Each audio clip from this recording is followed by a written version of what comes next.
Congress party జాతీయ అధ్యక్షులు ప్రీతమ నాయకులు వైఎస్ జగన్మోహన్ రెడ్డి గారు 2019-2024 సంవత్సర కాలంలో ఆయన పేద బడుగు బలహీన వర్గాల అందుబాటులోకి విద్యా వైద్యం రావాలనే ఉద్దేశంతో 17 మెడికల్ కళాశాలని ప్రభుత్వ పరంగా ఈ రాష్ట్రానికి తీసుకువస్తే అందులో దాదాపుగా 7 కాలేజీలు పూర్తయి అడ్మిషన్లు కూడా పూర్తి చేసుకుని పిల్లలు చదువుకునేదానికి సన్నద్ధమైన పరిస్థితుల్లో ఈరోజు ఉన్న కూటమి ప్రభుత్వం కాలేజీలన్నింటినీ కూడా ప్రైవేట్ పరం చేయాలని చెప్పి దుర్బుద్ధితోటి ఈరోజు పేద బడుగు బలహీన వర్గాల కోసం ఏదైతే ఆశయ సాధన కోసం ఆ రోజు జగన్మోహన్ రెడ్డి గారు ప్రభుత్వ పరంగా మెడికల్ కళాశాలను ప్రవేశపెట్టారో ఈ రోజు వాటిని తుంగలో దొక్కి వీటన్నిటిని కూడా ప్రైవేట్ పరం చేయాలని చెప్పి చూస్తున్న ఈ కూటమి ప్రభుత్వాన్ని రాబోయే రోజుల్లో బుద్ధి చెప్పాలని చెప్పి ప్రజలు సన్నద్ధం అవ్వాలని చెప్పి ఈరోజు మేము కోరుకుంటూ అదేవిధంగా ప్రజలు ఏమాత్రం ఏమరపాటు వహిస్తే ఖచ్చితంగా రాబోయే రోజుల్లో ఈ రోజున్న ప్రభుత్వ పాఠశాలలు కావచ్చు, ప్రభుత్వ హాస్పిటల్ కావచ్చు,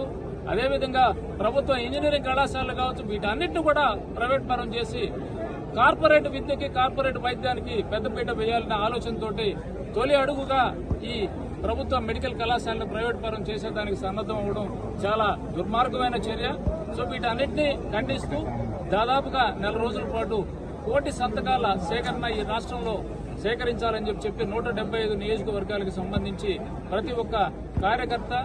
ప్రతి ఒక్క గ్రామ స్థాయి నాయకుడి దగ్గర నుంచి రాష్ట్ర స్థాయి నాయకుల వరకు ఈ 1 కోటి సంతకాల సేకరణ చేసి గవర్నర్ గారికి ఒక మెమోరాండం సమర్పించాలనే ఏదైతే పిలుపునిచ్చారో ఆ పిలుపు మేరకు ఈరోజు 175 నియోజకవర్గాల్లో కలెక్టర్ కార్యాలయాల దగ్గర కావచ్చు, ఆర్డీఓ కార్యాలయాల దగ్గర కావచ్చు, వీటిని వ్యతిరేకిస్తూ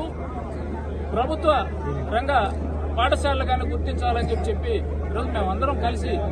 ఈ గూడూరు ఆర్డీఓ కార్యాలయం దగ్గరికి వచ్చి రిప్రజెంటేషన్ ఇవ్వడం జరిగింది. ఈ కార్యక్రమంలో పాల్గొన్నటువంటి పత్రికా సోదరులకు కావచ్చు, గూడూరు నియోజకవర్గం నుంచి విచ్చేసినటువంటి వైఎస్ఆర్ కాంగ్రెస్ పార్టీ నాయకులకు, కార్యకర్తలకు అందరికీ కూడా పేరు పేరున హృదయపూర్వకంగా ధన్యవాదాలు తెలియజేసుకుంటూ ఇటువంటి కార్యక్రమాల్ని పునరుద్ధరణ జరగనీయకుండా ప్రజలు సన్నద్ధం అవ్వాలా, ప్రజల్లో నుంచే మార్పు రావాలా, ప్రజల్లో నుంచే తిరుగుబాటు రావాలని చెప్పి మనస్ఫూర్తిగా కోరుకుంటూ